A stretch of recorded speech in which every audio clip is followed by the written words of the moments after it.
What's going on, everybody? Happy Tuesday. Welcome into another edition of GC Live. Hope you all are doing well on this fine last day of June, the final day of the college baseball transfer portal being open. July is going to be starting tomorrow. We're almost at the halfway point of the year. At this time tomorrow, it will be the halfway point of 2026, which is kind of crazy to think about. But again, hope you guys are all doing well. Thank you for tuning in. I'm Jack Veltri for Gamecock Central, as always, joined by my co-host and good friend, former South Carolina right-handed pitcher and 2010 College World Series champion, Ethan Carter. Ethan, how are we doing on this fine Tuesday? Doing good, man. It's been hard to keep up with the wave of commitments coming in here. Since I guess we were on here last Thursday, so it's been a lot going on here. But it's been a blast. Loving life and loving seeing all these commitments come in. It's been nuts. That's the focus of today's show as we continue to talk about the South Carolina baseball offseason here, man. The commitments just keep rolling in. They were pouring in over the weekend, and then yesterday, in total, technically, if you want to count one guy that is returning to South Carolina, there were 4 commitments yesterday. That's nuts, man. The portal has not slowed down for South Carolina as they are now up to. So I don't know. Technically, do you count Brandon Stone? Let's not bury the lead. Brandon Stone's coming back to South Carolina. He was in the portal, but technically he took his name back out. So on our Gamecock Central tracker, the transfer tracker, we have him listed as a commitment, but I don't know if I would necessarily count that. No, I'm with you. The only thing that gives me pause is it seems to be he's the only one that put his name in and it's taken his name back out. Yeah. So maybe I'll give it that, but it was a nice. I was very happy to see Brandon Stone pull his name out and commit back to the 2027 version of the Gamecocks. I think that's a real good sign, and I love it for Brandon. About Stone's return, what it means, but also we're going to give another update on the latest with these guys that have joined the Gamecocks since we last spoke last Friday on the 25th. Since then there have been, I believe it's, if you don't count Stone, it's 8 total commitments since last Friday. So that's a lot of things we got to talk about there. Again, hope you guys are all doing well. And yeah, I mean, this comment from our guy Ethan is correct. Schnall is killing it in the portal.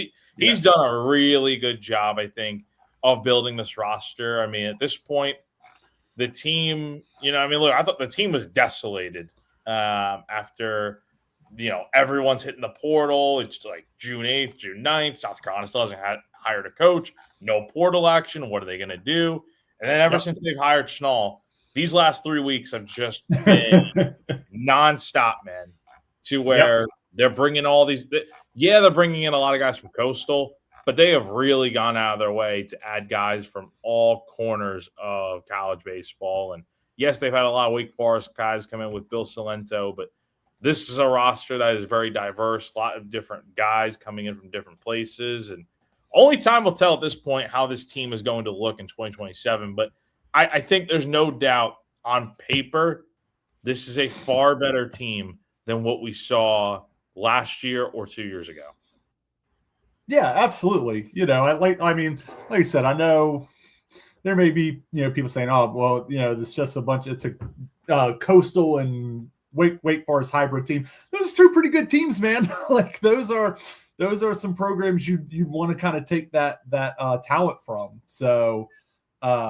Like I said, it's been really exciting to kind of just see the team he's built, kind of the vision for the team he's built. Something we'll talk about a little bit later. I only see one glaring. I only see one need that needs to be filled now on this roster. I'd be interested to see if you think the same as me on that. But over the last 5 days, I think infield. I think they need some corner infielders. They have Walker Mitchell. They have Weiner from Coastal Carolina. So they have guys. Mm-hmm. Oh, and the other big piece of news that we haven't gotten a chance to speak about, Will Craddock.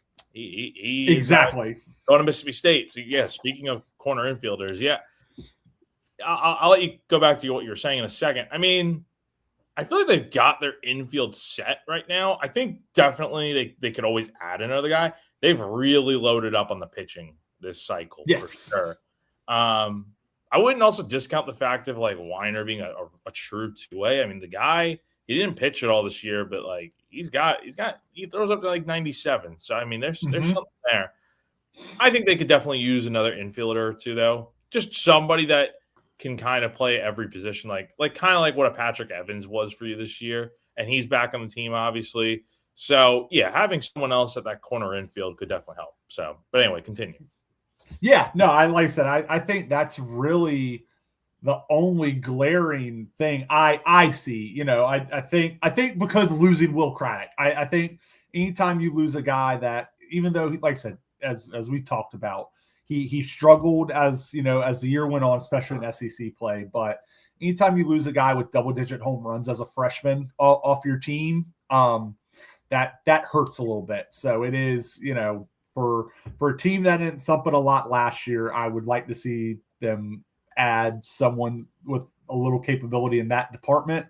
But, I mean, like you said, just since we last talked on June 25th, 1, 2, 3, 4, 5, 6, 7, 8, added 8 pitchers in the portal. Crazy. That includes Jordan Stevens, who we talked about a little bit last week. So yeah, I think the staff set, I think with 2 commitments that happened over the weekend and one over the weekend, one yesterday, I think the outfield set with where we are. I think, like I said, I think they could use a little bit more infield depth, and then I feel the roster is set in stone until the draft comes, and then we'll see where what kind of shakes out with the draft. Yeah, and I don't know the exact number off the top of my head, but like when you include everybody that's now on this roster, again, a few days ago it was like 25 guys on this roster. I think by now they should be getting closer to 30 players on this roster. So there's only a few more spots left to fill, and the draft could definitely change a few things. And there is the question here. We'll get into some of y'all's questions that you guys have in the comments. So keep firing away with any questions that you do have for us. We'll definitely get to them throughout the show. Should South Carolina be worried about guys leaving for the pros? I think there's only a few guys that you really have to keep an eye on. Like, there will be a bunch of draft eligible guys, but like, in all honesty, like, how many are actually going to get drafted? I think the big names you got to keep an eye on are going to be Luke Costello, Ethan Sutton, who just committed yesterday from USF, is another guy that could definitely go in the mid rounds. So he's another guy you got to keep an eye on. A few of these guys from Coastal, I think you're going to be able to keep those guys, but we'll see. Ant Phillips is one key guy from South Carolina. Brandon Stone would be draft eligible. Like, there are a ton of guys who are draft eligible. How many end up actually being picked and to the point where they decide to go pro? I don't know that answer right now. But there are definitely a bunch of guys that keep an eye on just because they are eligible, whether it's by their age or by the fact that they have been in college for 3 years. So I mean, the draft is less than 2 weeks away. Matter of fact, when is July 11th? Is that a Monday? Is that Tuesday? It's a Saturday, I think. A Saturday. All right, we are officially less than 2 weeks away from the Major League Baseball draft. So it's gonna be interesting. I think South Carolina is gonna be sweating it out for a few key guys. Like I mentioned, Luke Costello, Sutton, Amp, guys like that. But once that's all figured out, I think South Carolina should have basically a good idea of like what its roster looks like. Now, again, they may lose a few guys to the draft, so they may have to replace some key guys. But I think that's also part of why they've added so much pitching, especially is like in case some guys leave, they have a good supply of pitching already on staff. So I feel pretty good about this roster at this point. Like you said, Ethan, I think there's just a few more things they have to add. But let's get into the guys that are the latest guys that are coming in. So like you mentioned, they've got 8 new guys that have entered or come to South Carolina, committed here since we last spoke. You got Ryan Brennecke, a freshman from Wake Forest, who will be a sophomore. And funny enough, I actually talked to him a few days ago. He was committed to Mark Kingston and Matt Williams in high school. But when Kingston got fired, when Williams left for Coastal, he decommitted. He didn't hear a ton from South Carolina. Terry Rooney barely talked to him. And he went to Wake Forest, and now he's back in South Carolina, and it feels like home to him. You know, Luke Costello, Carter Harrington, who's a Columbia native and AC Flora graduate, Miguel Hugas from Mercer, right-handed pitcher, Andrew Koshi from Maryland, another right-handed pitcher. We're not going to count Stone. He's coming back, but he's a returner in my eyes. Ethan Sutton, right-handed pitcher, who was a closer at South Florida this year. And then the last addition, probably one of the bigger ones I've seen so far, Bristol Carter, who was Auburn's starting center fielder this year. I don't know if you've seen his numbers, Ethan. The guy stole 31 bases in 32 tries this year. So he adds that speed and the Schnall ball style of offense that I think it's going to be a blend of power and speed and all that, but he definitely provides the speed and is definitely your prototypical leadoff man. So when I read those names off, what stands out to you? Like I said, the Bristol Carter, I'm a huge fan. I think this team has lacked a true leadoff hitter for a few years now. I mean, even I guess name escapes me, the young man that transferred from Clemson to us, Noah Hall. I think he may have hit some leadoff, but seems really lacked a true leadoff hitter for some time. So I think Bristol Carter is a huge addition. Obviously, Luke Costello, you hit 17, almost 20 home runs in home runs in the ACC or for an ACC team. I know all of them weren't in the ACC, but those numbers really, really stand out. And then a guy I have starred if he can get through the draft process is Ethan Sutton. Started his career at Georgia. I think he had Tommy John his freshman year at Georgia.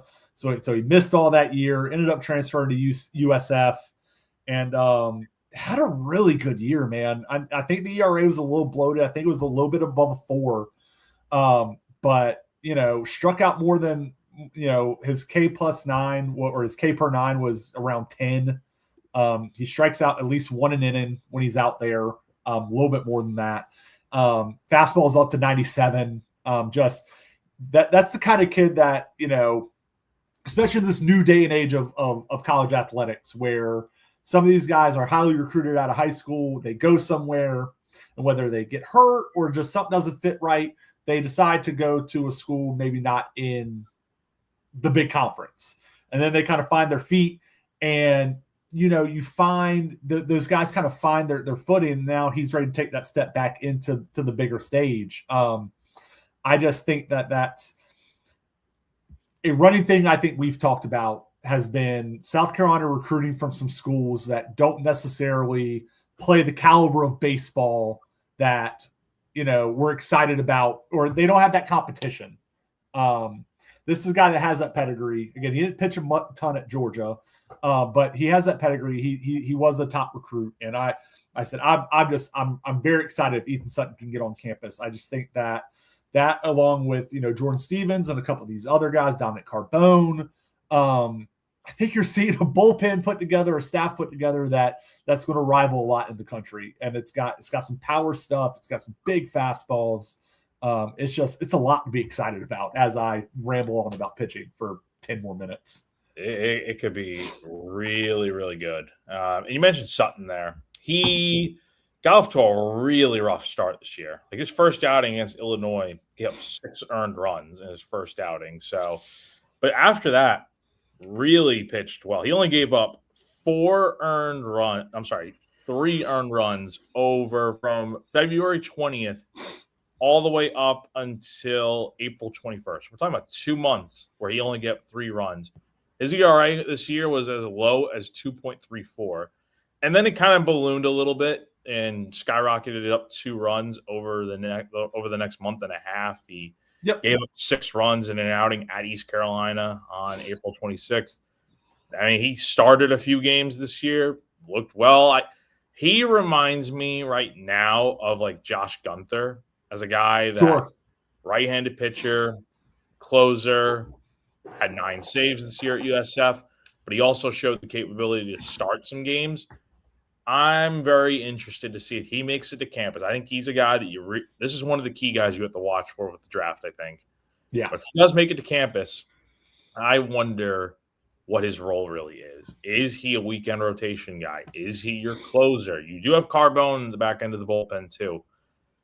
That's the thing here is like, where does he fit best? Is he good for an inning or two, or does he want to start? I'm sure everybody wants to start, but yeah, I would not say automatically he's going to be in the bullpen. I think there's definitely some possibility this guy finds his way into the rotation again if he comes to campus.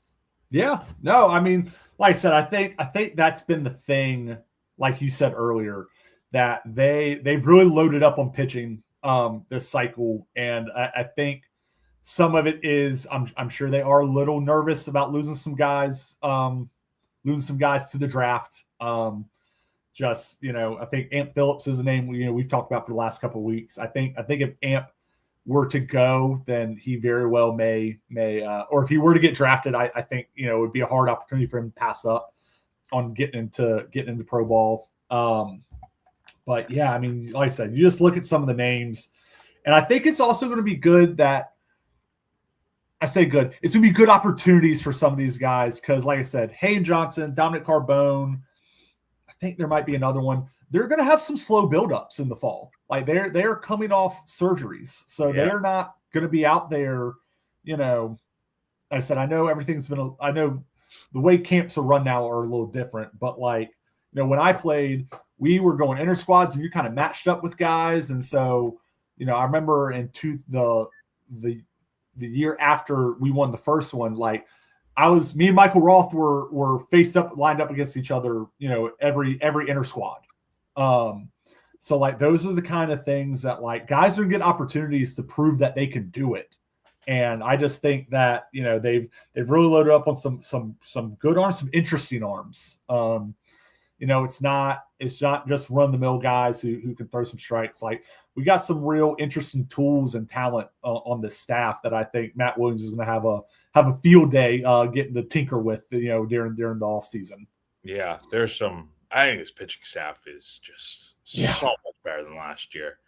And I think the pitching staff, I've said it before, I don't even think the pitching staff was the biggest problem in 2026. Not at all.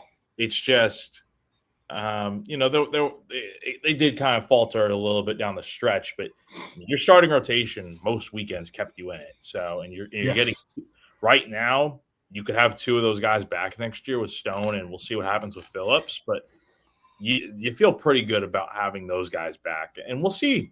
Riley Goodman's still out there. He's not been committed anywhere yet. I don't know I haven't heard the latest on that yet, but sure. Yeah, I'm sure Carolina's still in the mix if they really want him, but we'll see. And then this comment here from Ethan.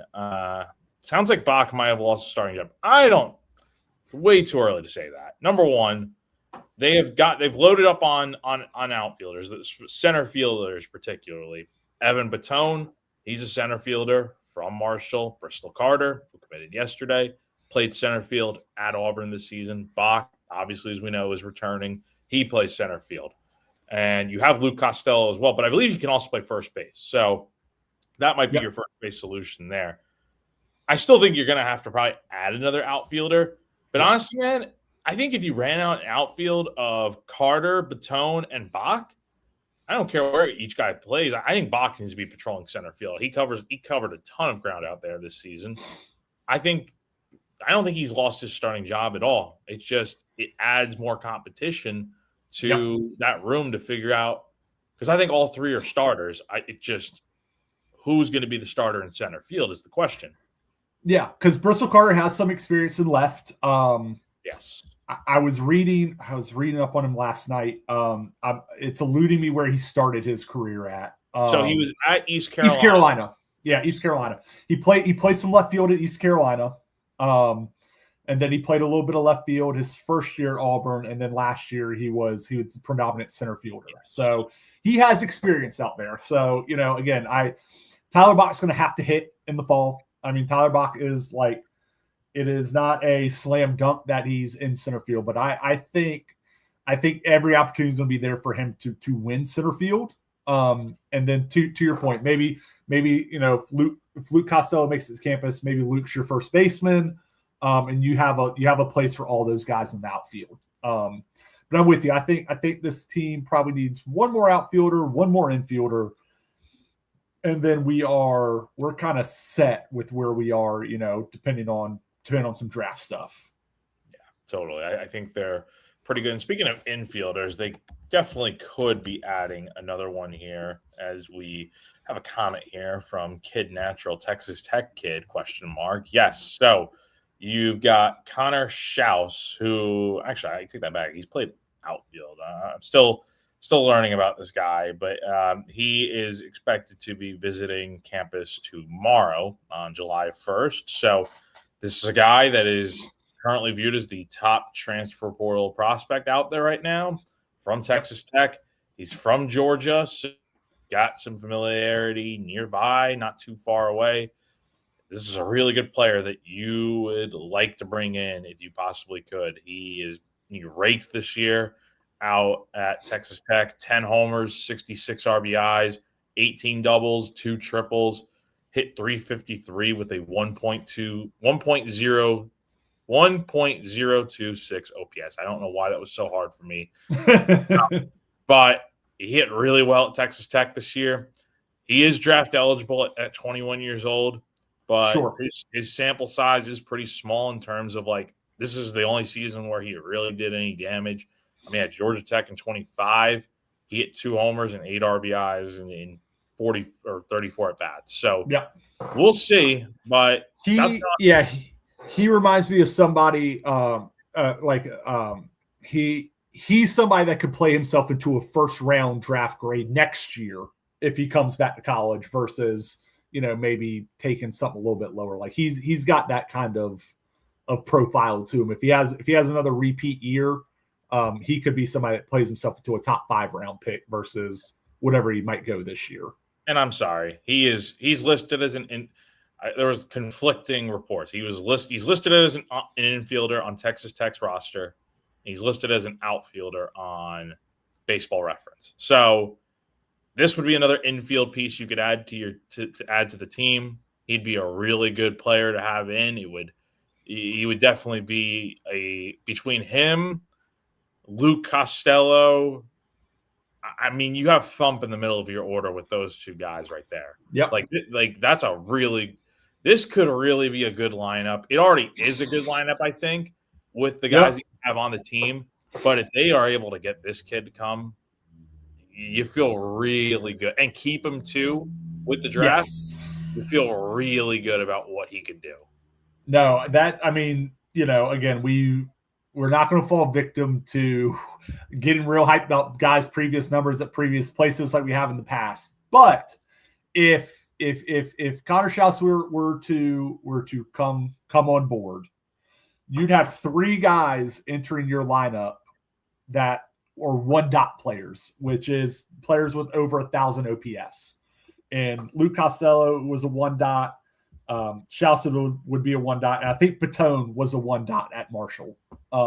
So those are guys who power, on base, just the package is there to really make steps forward with this lineup. To like John says below, the lineup hasn't had much thump since Cole Messina and Veltri and Petri since that team that finished in the NC State regional. They haven't seen much thump since those guys left. So, like I said, Schaus will be on campus here soon. Really, that's something that the staff has had pretty good returns on when guys come to campus. That is very true. Very true. It is. Yeah. And I don't know what other visits he's gone on or plans to go on, but I think South Carolina is going to have a chance to make a really good impression here. And I mean, I've heard of a lot of these guys that have committed. It's been pretty much like on the spot. Like they visit campus, they really like what they've seen, and it's too much to pass up. And this staff, I think we underestimate how good this staff is really going to be at South Carolina. Like, they have quickly made things happen and brought in really good players, and the chance to play with really good players, I think, is an intriguing prospect. So, yeah, we'll see. I mean, a lot of it is financially driven, but I think baseball is a little bit different because it's not the most money making sport. It loses money every year, but yeah, I mean, maybe back in your day, it would have been a money revenue sport. But yeah, with baseball, I mean, look, I don't think it's necessarily all about the money. I think it's about where you can get the best opportunity, where you can develop. And look, South Carolina may have gone through some really rough years, but times are changing, and the staff is making it known that this is going to be different here as soon as next year. So what are the chances they get him? Again, it really just comes down to how that visit goes. If it goes extremely well, I think we can have an answer within the next few days. But time will tell. I mean, once those welcome home posts go out, I mean, with the staff putting out their little tweets, we'll see. I know they have one more out, so there is a silent commitment out there somewhere. Okay, it could very well be. It could be Cam Flukie from Coastal Carolina. Now let's talk about him. Actually, let's hit an ad read real quick, and then we'll talk about Cam. We'll get phone. We'll do all that. Real quick, let me tell you about our good friend Clint Hammond of CMG Home Loans. If you're in the market to buy a home or need help with your mortgage, give a call to our guy Clint at 803-422-6797. The NMLS number for him is 71597, or go to ClintHammond.com for more info. If you're in the market to buy a home, need help with your mortgage, any of those housing needs that create any confusion for you, get in touch with Clint. He will help you out, clear up the process for you. He's a veteran in this industry, in the mortgage industry. Been in it for over 20 years now. He's also a lifelong Gamecock fan and a longtime supporter of Gamecock Central and all of our GC Live programming. So he will help you out. I'll talk to you about Gamecock athletics, baseball, football, whatever, and he will get you on the path towards buying that dream home that you always wanted. So again, all that info is above us here on screen. Thank you, Clint. All right, back to the discussion. We saw I think it was Dylan Eskew that put out the tweet this morning with the Gamecock GIF or whatever, and basically signaling that they've gotten another commitment. I'm sure we'll find out relatively soon. Cam Flukie notably went into the transfer portal yesterday with a do not contact tag. That typically means he knows where he's going. Could it be South Carolina? I don't know for sure, but I would think there's definitely a very good chance that it would be South Carolina. Though I will say, regardless of wherever he commits, even if it is South Carolina, he's going to be a first-round draft pick. He's the number 11 overall prospect in this year's draft. That's a lot of money he's going to be getting if he goes pro or gets picked in the first round. So, I would not, if he does commit to South Carolina, I would not get your hopes up because he's going to be getting picked very early in the draft. And it is interesting to note the way the eligibility stuff has now changed with the NCAA to where guys now have 5 years of eligibility. That would give Flukie 2 years of eligibility. So we talked about this last week with somebody. I can't remember who it was, but there is always that chance where you can have leverage to come. I think it was McCoy we talked about when he was still figuring out what he was doing. He would, like a guy like Flukie would have leverage to stay in school for another year because it's not like his last year of eligibility is 2027. He could pitch for 2 more years in college if he wanted to. So that is something to think about, and we'll see. But I just don't think he's turning down. You're picked first round. There's not much more you can do from there to go up. So at this point, it's really just about, okay, what's the signing bonus going to be? How much is that slot value going to really project to? As a matter of fact, I'll look it up right now. While Jack's looking that up, go ahead and share your thoughts. Yeah, I mean, like Jack said, guys, I wouldn't get your hopes up. It's not like he's coming off an arm injury. I believe it was a rib injury he had this year, so it wasn't like it was anything to his shoulder or his elbow.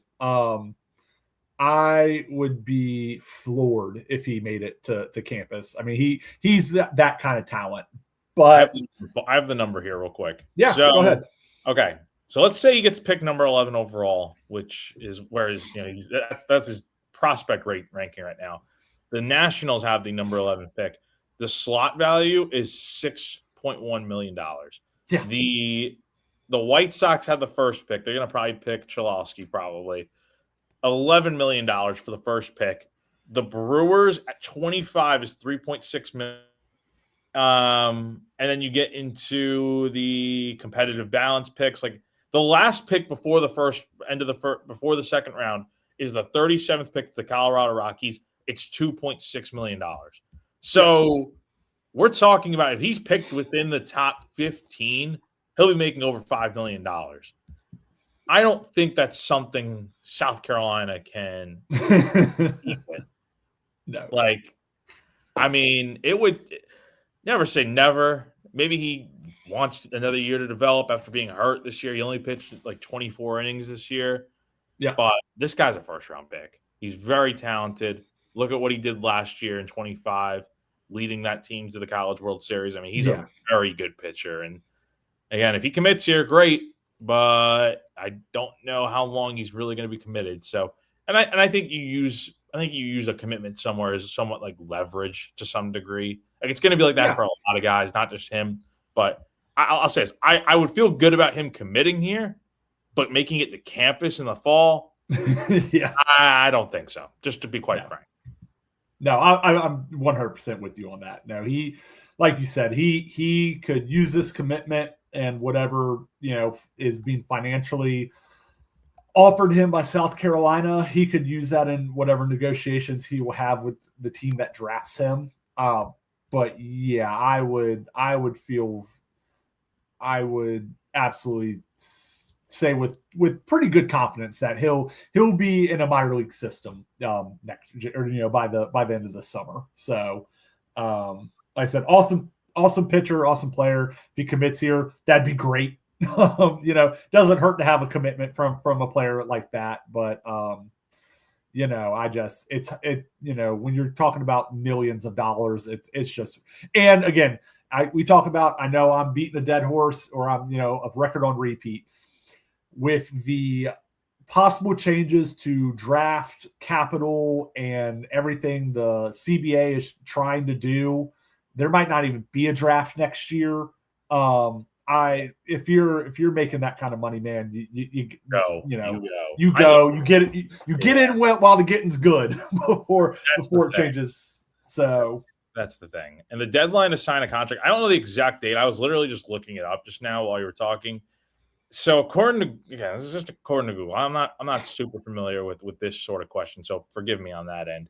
The deadline to sign an MLB draft contract is typically late July or early August. So generally falling on the last Monday or Thursday of the month. So we'll see when that ends up being. But yeah, man, I think there's going to be a lot of guys you got to keep an eye on with the new guys. So it's, and the MLB and MLBPA will figure it out. I think we're heading for a lockout next year. I think we forget a few years ago when the season did not start on time in 21, I think it was. Yeah, these two sides are not close to an agreement yet, but we'll see where that takes them. All right, Brandon Stone, he's coming back to South Carolina. I think that's a pretty big deal. We know what he can do. He was a starter this past season in the weekend role. He was a long relief guy. He's been a bullpen closer. I mean, he's been everything. He's been a Swiss Army knife for you on the pitching staff. Yep. That helps a lot, especially with how loaded this pitching staff's going to be next year. He'll be here. What are your thoughts on him coming back? And it's way too early to even predict what his role is going to be. But how much does it help the fact that he's pitched in a variety of roles for this team already? Oh, it's huge. It is absolutely huge. I am such a big fan of Brandon Stone's. Like I said, particularly the way he's been used. As somebody, I never got to start for South Carolina, but I started in other places and was considered for starting roles at different points in time on campus. It's tough, man, when they're telling you, all right, we need 4 innings this day.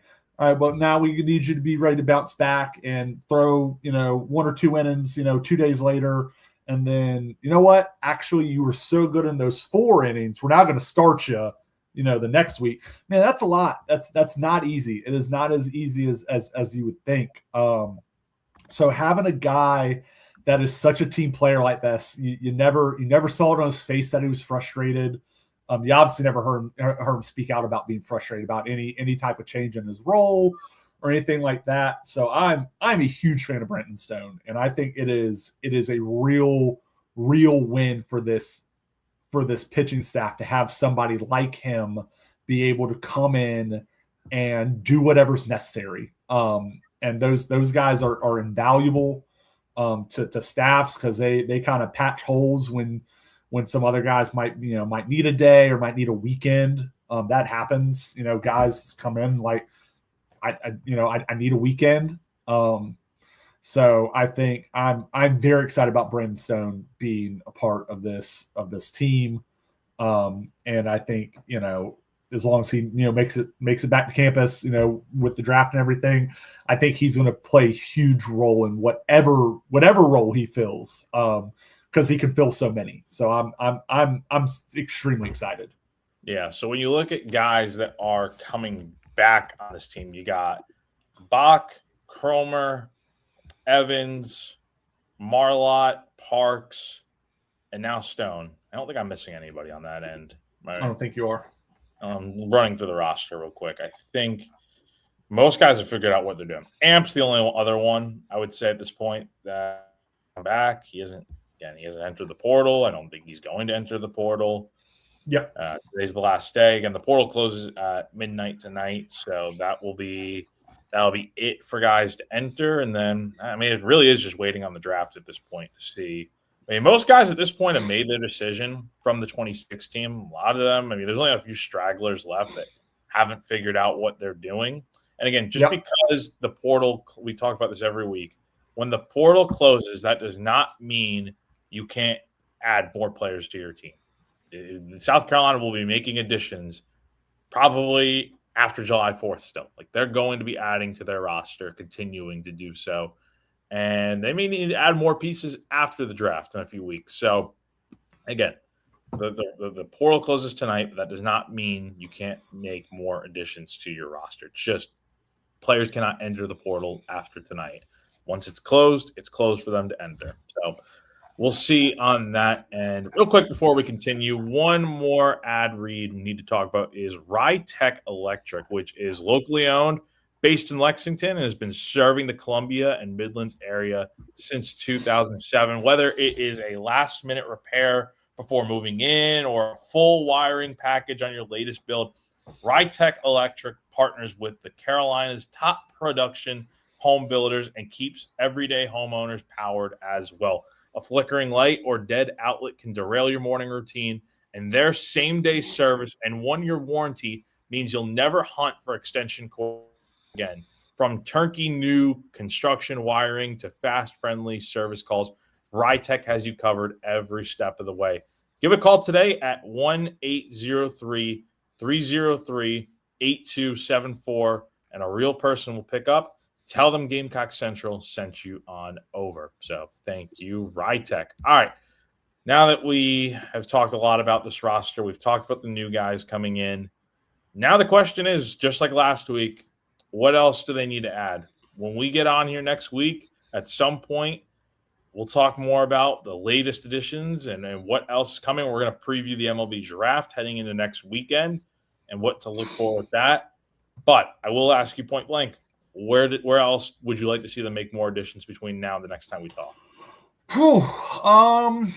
I said a little bit earlier, I would like to see another infielder, which, if Connor Schaus ends up on campus tomorrow and all goes well, maybe that's the infielder. And then once we get that, I feel pretty good. Like I said, some depth guys, some guys that are gonna be on the roster that can maybe push for some playing time. But I think if you get somebody like Schaus or just another player, maybe not of his caliber, he's top player in the portal right now, but something resembling an infield starter, then I feel pretty good about where the roster is. Like I said, I just looking at the rankings that you guys posted on on Gamecock Central here, and just looking at the guys they got, and it's like, man, this is they've done great, man. I mean, again, hats off to Coach Schnall, his entire staff, Coach Williams, Coach Salento, just everybody. I mean, just looking at what they've done in the portal in 3 weeks, and just kind of revamped and reshaped this roster in their image.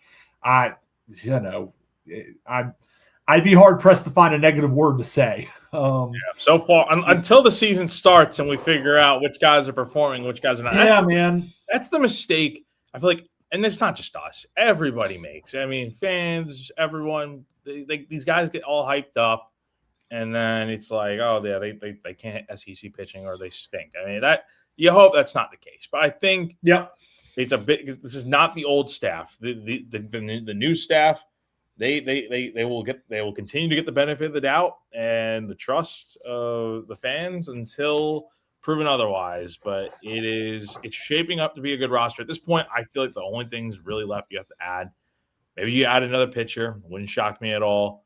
I think you continue to add maybe 1, maybe 2 more infielders, another outfielder, and I think you're pretty much set, man. Like, at this point, they only have a few more roster spots left to fill.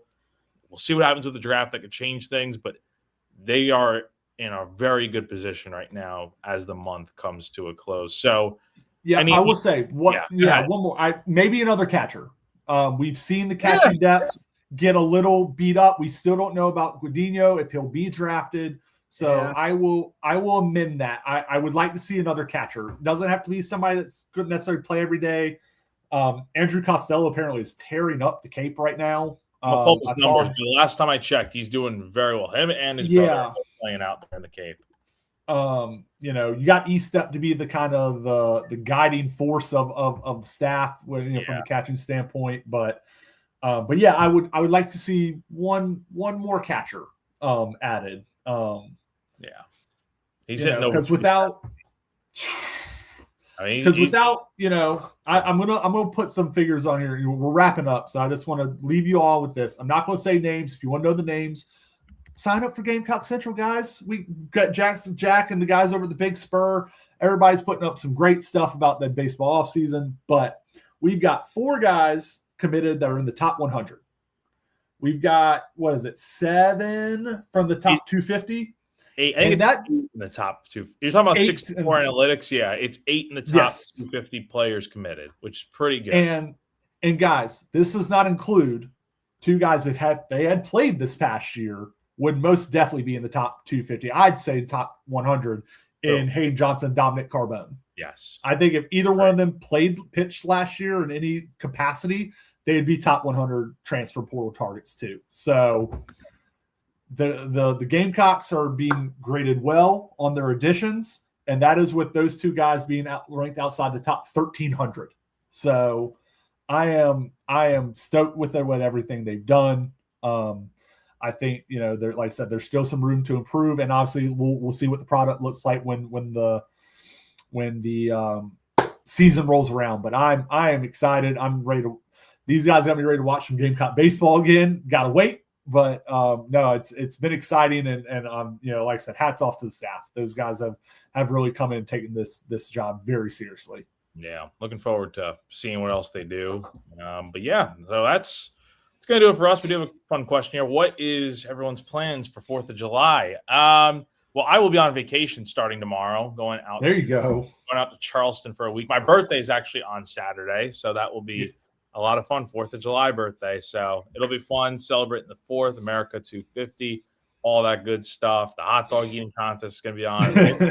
It's going to be a fun time on Saturday, celebrating America. And my 26, man. 26. It's crazy to think about. So, yes, thank you, Adam. Appreciate you. What are your plans for 4th of July? We don't have much. We have some friends that are they're having a little cookout, later in the afternoon. So we'll head over there and do that for a little bit. We've got 2 big old German Shepherds who do not like fireworks, so we will probably come back home before the fireworks get started to hang out with the one of those guys who really doesn't like them very much. So we will have some fun with some friends or whatever, and we'll have a nice night at the house with the dogs. Good.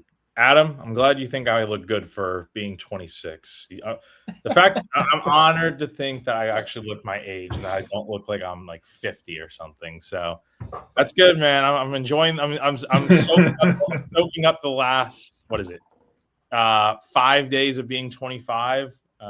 You're on the other hand. You're in your late 20s. I know, man. I'm on the home stretch. So next time we're on here, I get back from Charleston on the 8th. So we will we'll definitely be going live leading up to the draft, which again starts next Saturday on July 10th. So yeah, man, we will be back here in about a week and a half's time, and then we'll talk about the draft and everything else going on. Hopefully there's more portal additions to talk about. So everybody, have a great rest of your week. Have a happy 4th of July. Appreciate you guys tuning in as always for Gamecock Central. I'm Jack Veltri, as always, joined by my friend and co-host, former Gamecock right-hand pitcher and 2010 national champion Ethan Carter. Have a safe 4th of July, everyone, and we'll see you next week. Appreciate you guys tuning in as always. Goodbye.